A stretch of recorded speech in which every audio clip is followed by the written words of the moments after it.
40년간 호텔 정문을 지킨 사람이 있습니다. 정년퇴직후에도 다른 호텔에서 지금도 호텔 도우맨으로 직업으로 삼고 있습니다. 원래 66살이 된 콘네디 호텔 도우맨 권문현 씨입니다. 보기에 그냥 쉽게 보여도 저 직업이 쉬운 직업이 아닙니다. 하루에 매일 9시간 동안 서 있어야 합니다. 그냥 서 있는 것이 아닙니다. 건강관리도 철저하게 해야 하고 또한 운동도 제대로 해서 어떤 위급한 사실이 있으면 그의 어떤 운동적 능력으로 문제를 해결해야 했습니다. 여러 신문을 읽고 꼼꼼히 체크를 합니다. 그날 이루어지는 호텔 내의 모든 행사를 외워야 합니다. 심지어 단골 손님들의 근황과 정보도 알고 있어야 합니다. 그는 차량 번호를 200개 이상 외우고 있다고 합니다. 그런데 어떤 때는 나이가 젊은 손님이 무시하고 함부로 말을 하고 심지어 욕설을 할 때도 있다고 합니다. 그때마다 그만둬야지라는 생각을 했지만 웃으면서 그 사람들에게 문을 열어주고 계속 40년 동안 참으며 그 일을 해온 분이십니다. 그는 이렇게 말합니다. 40년간 문을 열어주었더니 문을 연 것만이 아닙니다. 내 마음의 문이 많은 사람들에게 열렸습니다. 그러나 제 인격에도 한계가 있습니다. 아직도 제 마음의 문은 모든 사람에게 열려있지 못합니다. 평생 훈련을 해도 안 될 것 같습니다. 저는 저분의 글을 읽으면서 참으로 훌륭하다는 생각이 들었습니다. 직업정신이 투철하고 거기에다가 자기를 아는 겸손이 있습니다.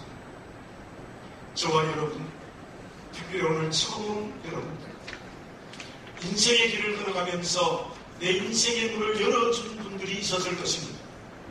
부모나 스승, 친구나 이웃일 수 있습니다. 그 사람 때문에 인생의 길을 성공하기도 합니다. 위로를 받습니다. 자신감을 가지기도 합니다. 인생의 방향이 제대로 결정됩니다. 그러나 어떤 경우에는 우리 인생의 길의 문을 닫아버리는 사람도 있습니다. 그들 때문에 실패하고 눈물을 흘릴 때가 있는 것이죠. 그러나 우리가 여기에서 한 가지 반드시 알아야 될 것이 있습니다. 권문현 씨의 말처럼 그 누구도 내 인생의 문을 온전히 열어주는 사람은 없습니다. 한계가 있습니다. 더구나 죽음의 문을 열어주는 사람은 아무도 없습니다. 세상의 가치도 없습니다. 아무리 많은 돈을 벌어도 죽음의 문은 열 수 없습니다. 아무리 높은 권력의 자리에 올라가도 죽음의 문을 열 수 없습니다. 의학이 아무리 발달해도 내 인생의 걸음을 연장시킬 수는 있어도 죽음의 문을 열어 젖힐 수는 없습니다. 그 누구도 그 어떤 가치도 우리 인생의 걸음에 죽음의 문을 열어 죽음의 문제를 해결해 주는 사람이나 가치는 없다는 것입니다. 그런데 오직 한 분이 우리의 죽음의 문을 열어주는 분이 계십니다. 왜 우리에게 죽음이 오게 된 겁니까? 로마서 6장 23절 상반절에는 이렇게 말씀하고 있습니다. 죄의 사건 사망이요. 왜 죽음이 왔는가 하면 죄 때문에 우리의 인생에 죽음이 온 것입니다. 그렇다면 죽음의 문제를 해결하기 위해서는 죄의 문제를 해결해야 합니다. 석가모니는 생자 필멸이라는 말을 하면서 이 세상에 태어난 사람은 모두 죽게 되어져 있다. 그리고 죽으면 선행에 의하여 윤회의 수레바퀴를 돌아야 한다. 끊임없는 윤회를 얘기를 합니다. 그곳에 죽음의 문제를 해결할 길이 없습니다. 소크라테스는 델피오의 신전의 말을 빌려 너 자신을 알라라고 수없이 많은 사람에게 질문했지만 스스로도 나를 알지 못한다고 했으니 어떤 철학의 방법으로도 죽음의 문을 열 수는 없습니다. 공자님의 제자가 한번 스승에게 물었습니다. 스승님, 하늘의 문제는 어떻게 됩니까? 죽음의 문제는 어떻게 됩니까? 물었을 때 공자는 정직하게 대답했습니다. 내가 땅의 일도 다 알지 못하는데 어떻게 하늘의 문제, 죽음의 문제를 알 수 있겠느냐? 나는 그것을 알 수 없다. 그렇다면 공자의 윤리나 도덕에도 죽음의 문을 열 수 있는 길은 없습니다. 죄로 인한 죽음의 문제를 해결하시는 분은 오직 예수님밖에 없습니다. 사도행전 4장 12절에 베드로가 공회 앞에서 이런 말을 했습니다. 다른 이로서는 구원을 받을 수 없나니 천하 사람 중에 구원을 받을 만한 다른 이름을 우리에게 주신 일이 없습니다 하였더라. 그렇습니다. 예수님 외에는 어떤 사람도 가치도 인생의 죽음의 문을 열어 영생의 길을 걸어가게 하는 것은 없습니다. 오늘 교회에 처음으로 오신 분들, 오랜만에 오신 분들, 새로운 문이 성령으로 열리시기 바랍니다. 우리 교우들 다시 한번 새로운 문이 성령으로 열려지시길 바라겠습니다. 예수님 한 분만이 우리의 죄로 인한 죽음의 문제를 해결하십니다. 그 구원의 선물을 오늘 이 시간 받으시기 바라겠습니다. 그때 우리는 죽음의 문을 열고 영생의 길을 출발할 수 있는 것입니다. 그러면 왜 예수님이 우리의 죽음의 문을 열어주십니까? 그 이유가 무엇입니까? 전 남편을 살해한 권유정 씨의 사건은 많은 사람들의 공분을 일으켰습니다. 그런데 죽은 전 남편 친구의 증언이 있습니다. 두 사람은 5년 동안 연애를 하고 결혼을 했습니다. 그런데 친구로서 옆에서 보니까 5년 동안 연애할 때도 그 두 사람이 끊임없이 고백했던 게 무엇이냐 하면 나는 당신을 죽도록 사랑한다. 죽음으로써 사랑한다. 부부가 되었을 때도 그렇게 죽도록 사랑한다는 말을 입에 붙여다니면서 사랑한다. 그런데 이혼을 했습니다. 그 사람이 증오로 바뀌어서 남편을 살인합니다. 그 시체를 찾을 수 없는 비참한 결과를 가져왔습니다. 극단적인 예를 들었습니다. 그러나 모든 사람들의 삶이 그렇습니다. 여러분, 지금의 아내와 남편에게 죽도록 사랑한다고 말한 적이 있습니까? 죽도록 사랑하고 있습니다. 그러면 과연 지금도 내 남편, 내 아내를 죽도록 사랑하십니까? 그런 분이 있으시면 제가 존경하겠습니다. 저도 변질이 된 것 같아요. 약간 바뀐 것 같아요. 여러분, 어떤 사람과 사람과의 사랑에도 그 사랑이 이유를 가지 않습니다. 마치 어떤 대중가요의 가사처럼 우리의 사랑은 영원하지 않다. 같습니다. 그래도 부모의 사랑이 제일 좋아요. 그 사랑이 비교적 오래 갑니다. 그런데요, 저도 그래요. 요즘 미국에 있는 딸, 가까이에 있는 아들이 전화가 올 때가 되는데 안 오면 섭섭해요. 진짜 섭섭해요. 그러고 보면 부모의 사랑도 한계가 있습니다. 모든 인간과 인간의 사랑은 완벽하지 못합니다. 한계가 있습니다. 그런데 정말 죽도록 사랑하시는 분이 한 분 계십니다. 아니, 죽음으로써 나를 사랑하시는 분이 계십니다. 그리고 지금도 다시 살으셔서 계속해서 나를 영원히 사랑하시는 분, 그분이 예수님이십니다. 예수님이 우리를 죄 때문에 주어진 죽음의 문제를 해결하십니다. 그 이유는 우리를 죽음으로 자기 몸을 내어주면서 나를 사랑하셨기 때문입니다. 그 내용이 무엇입니까? 본문의 말씀을 보겠습니다. 4절과 5절을 공독해야 됩니다.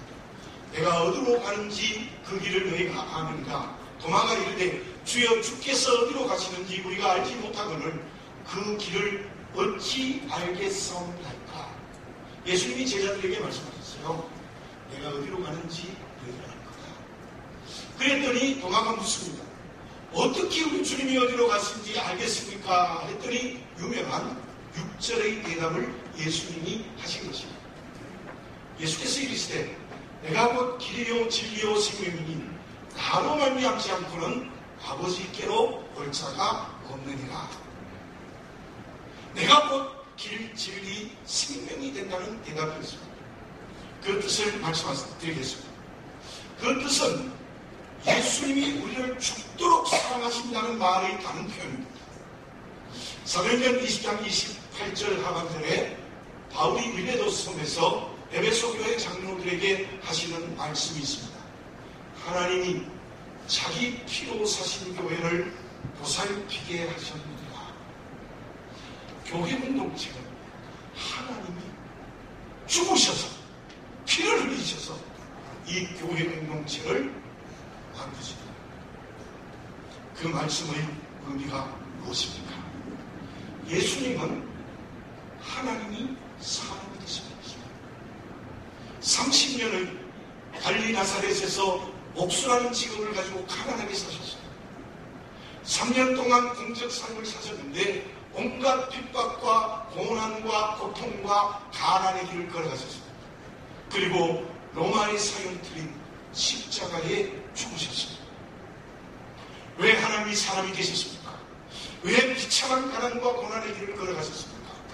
그리고 6시간 동안 십자가에 매달려서 살이 찢기고 피를 흘리면서 이 세상을 떠나시는 죽음을 온 몸으로 받아들이셨습니다. 저와 여러분들을 사랑하셨기 때문에 저와 여러분들의 죄를 전부 자기의 것으로 삼으시고 십자가에 죽으시고 저와 여러분들의 죄짐을 대신 지실 것입니다. 그것이 인정되어지는 이 시간이 되어지시기를 바라겠습니다. 믿어지는 이 시간이 되어지시기를 바라겠습니다. 그때 우리는 죽음의 문이 활짝 열리고 생명으로 가는 구원의 문이 열리는 것입니다. 예수님은 그 죽음으로 끝나지 않으셨습니다. 십자가에 죽으시고 3일 만에 부활하셨습니다. 예수님이 부활하셨다는 것은 주님의 부활만이 아니라 나의 부활을 얘기합니다. 주님의 십자가의 은혜를 받아들이고 믿는 순간 우리도 주님처럼 죽음에서 다시 살아 부활의 군사가 되어 영원한 생명의 길을 걸어갑니다. 거기에서 우리 죽음의 문제가 완전히 해결되는 것입니다. 그것이 저와 여러분들에게 복된 소식입니다. 기쁜 소식입니다. 오늘 이 소식을 받아들이고 순종하시기 바랍니다. 요한복음 5장 24절을 공독해 드립니다. 내가 진실로 진실로 너희에게 이르노니 내 말을 듣고 또 나 보낸 이를 믿는 자는 영생을 얻었고 심판에 이르지 아니하나니 사망에서 생명으로 옮겼느니라. 아멘. 저를 따라서 사망에서 생명으로 옮겼느니라. 아멘. 그리고 우리가 너무나 잘 아는 요한복음 3장 16절을 함께 읽어보겠습니다. 시작. 하나님이 세상을 빛처럼 사랑하사 독생자를 주셨으니 이런 그를 믿는 자가 멸망하지 않고 영생을 얻게 하려 하십니다. 아멘. 이 말씀이 여러분들의 전 인격의 귀에 들려지시기를 바라겠습니다. 그때 나의 죽음의 문제가 해결이 됩니다. 그러면 주님이 죽도록 나를 사랑하심이 나를 죽음에서 구원했다면 우리는 지금 어떻게 살아야 합니까? 지난 9월 30일 월요일 아침이었습니다. 내일 선교대회에 참석하기 위하여 블라디보스토크에 가야 합니다. 그런데 여권을 찾아도 없어요. 하나님의 서너 시간 집사람하고 찾았을 겁니다. 이제 못 가겠습니다. 그렇게 생각하고 구청 여건과에 전화를 했더니 이렇게 가르쳐 줬습니다. 서류를 준비하여 인천공항으로 가십시오. 그러면 단수 여권을 줄 겁니다. 불이 나게 여행사와 연락을 해서 서류를 준비해서 인천공항에 갔습니다. 여러 서류를 써서 내기도 하고 가져간 서류를 내었더니 접수를 하고 2시간을 기다리라 해서 2시간을 기다렸다가 단수 여권을 받았습니다. 한 번만 사용하는 거지. 그래서 제가 다녀와서 다시 여권을 이미 만들었습니다. 그 단수 여권 때문에 하루 종일의 시간을 다 허비했어요. 그런데 그 여권을 받으니 너무 기쁜 거예요. 이야, 내가 드디어 블라디보스톡에 가게 되었구나. 마음이 진짜 기뻐요. 기쁨으로 운전을 해서 집으로 돌아왔습니다. 저는 그 경험을 하면서 두 가지를 깨달았어요. 하나는 시간입니다. 아침에 여권을 찾지 않고 오후에 여권을 찾았으면 저는 거예요. 왜냐하면 그 이튿날 오전 이른 시간에 비행기가 출발합니다. 만약 아침이라는 시간에 여권을 찾지 않았다면 저는 이번 선교대회는 참석을 하지 못했습니다. 그리고 또 하나는 그 여권을 가지고 블라디보스톡에 있는 선교대회를 참석하면서 너무 기뻤어요. 제가 선교를 했지만 은혜를 어떤 여행에서가 큰 은혜를 받았어요. 오늘 몇 분이 함께 참여했는데 저분들을 만난 것이 제게는 참 은혜로운 만남이었고, 어떤 권사님이 저를 위해서 기도를 했더니 블라디보스톡에 간 것은 정말 큰 은혜라는 응답을 받았대요. 오늘 처음 오신 분들을 환영합니다. 그리고 저를 포함해서 우리가 생각해야 될 것이 있습니다. 그것은 지금이라는 시간이 너무너무 중요합니다. 제가 그 시간을 놓쳤으면 못 갔어요. 그 아침에 찾았기 때문에 간 거잖아요. 다시 돌아오지 않는 마지막 시간, 오늘 이 자리에서 우리가 예배를 드리고 있습니다. 죄로 인하여 생명을 잃어버렸습니다. 오늘 이 시간이 그 잃어버린 생명을 찾는 시간이 되어지시기 바랍니다. 주님의 십자가의 은혜로 죽음에서 구원받으십시오. 그것이 나의 인생에서 가장 귀한 것을 찾는 어쩌면 오늘 이 시간이 마지막 시간일 수 있습니다. 그리고 이제 어떻게 살아야 되겠습니까? 제가 여권을 다시 받아서 블라디보스톡에 가서 믿음의 여행을 출발하고 은혜를 받은 것 같은 믿음의 여행을 출발하시기 바랍니다. 그것이 구체적으로 무엇입니까?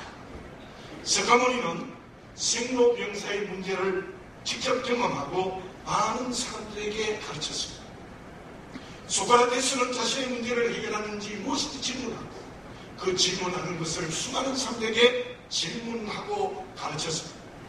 공자는 착하고 도덕적인 삶이 무엇인지를 몸으로 보여주고 가르쳤습니다. 그들에게서 우리의 좋은 인생을 배울 수 있습니다.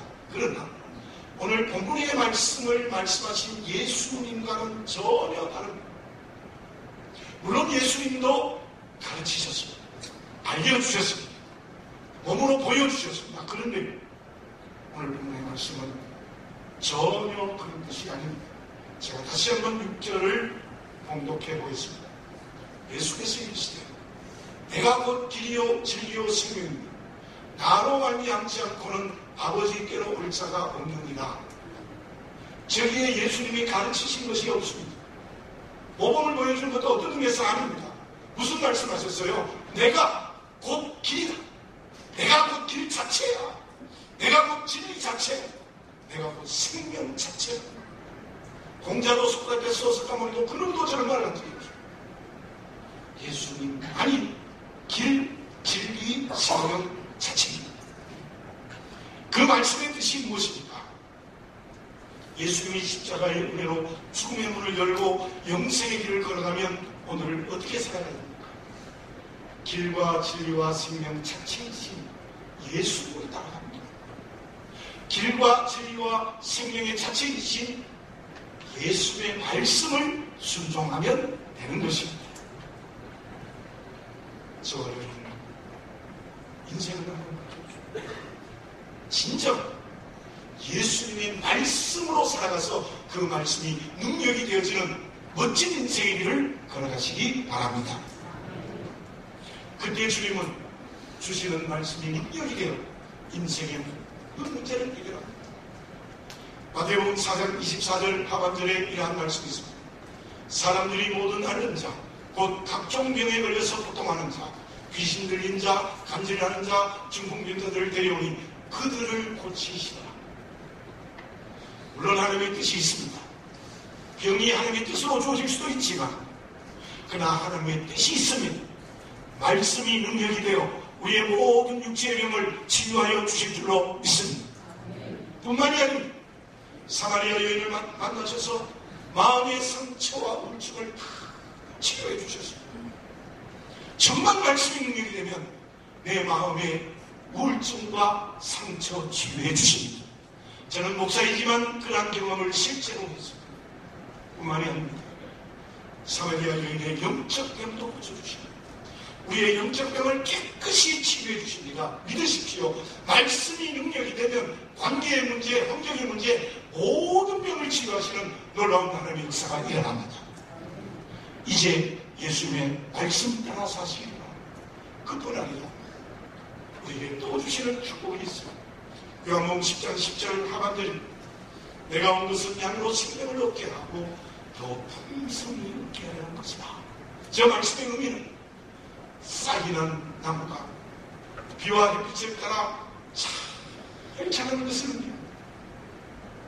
생명을 풍성하는 거죠. 잘 자라서 열매 맺는 나무가 되게 하는 인생을 선물로 주신다는 약속이십니다. 그러면 그렇게 예수님의 은혜로 죽음에서 구원받고 말씀 따라 살아가면 어떤 내일을 주시겠습니까? 6절 하반절을 제가 다시 한번 읽어보겠습니다. 나로 말미암지 않고는 아버지께로 올 자가 없느니라. 예수님으로 말미암아 천국 갈 수 있다는 거예요. 죽어도 사는 길이 있다는 거예요. 육체는 죽지만 우리의 영이 영원한 천국에서 주님과 함께 삽니다. 뿐만이 아닙니다. 우리 주님 재림하시면 변화된 육체를 입히셔서 완벽한 육체와 영으로 결합해 주어서 우리 주님과 함께 새하늘과 새 땅에서 영원히 살아가게 될 줄로 믿습니다. 지난 월요일 아침 말씀을 준비하기 위해서 교회에 오는 길이었습니다. 가을비가 제법 많이 내리고 있었습니다. 기독교 방송에 아름다운 당신에게 라는 방송을 들으면서 왔는데 그 시간은 고전음악을 들려주는 시간입니다. 그 방송을 들으면서 이 가을비와 함께 듣고 싶은 음악이 생각났습니다. 그 음악은 막스 브루흐의 콜 리더, 신의 날이라는 12분짜리 첼로 협주곡입니다. 대학 때부터 가장 제가 좋아하는 음악입니다. 그 내용에 예수님의 십자가와 부활이 있습니다. 그와 함께 이 음악은 기승전결이 잘 짜여진 곡입니다. 너무나 듣고 싶어서 좋은 오디오가 아니지만 교회에 와서 인터넷으로 그 곡을 찾아서 듣고 또 들었습니다. 약 한 30번 들었습니다. 들을 때마다 마음에 큰 감동이 왔습니다. 나머지 잠깐 일부를 들어보도록 하겠습니다.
오늘 오신 모든 분들에게 말씀드립니다. 우리의 인생은 한 번밖에 살 수 없습니다. 아무렇게나 살면 안 됩니다. 아름다운 편지가 쓰여지는 것처럼 인생을 살아야 합니다. 아무렇게나 쓰면 안 됩니다. 음정과 박자가 틀리면 안 됩니다. 예수님의 십자가와 부활이 있는 잘 짜여진 음악을 연주하는 인생을 살면 얼마나 좋겠습니까? 그때 하나님이 감동하십니다. 나와 만나는 모든 이웃들이 감동합니다. 그러기 위해서 오늘 내 인생의 문을 열어주시는 예수님을 만나시기 바랍니다. 주님이 내 인생의 문을 열어주고 계시는데 아직도 그 문 앞에서 서성이고 있지 않습니까? 아니, 돌아서서 반대 방향으로 가고 있지는 않습니까? 기도드리겠습니다.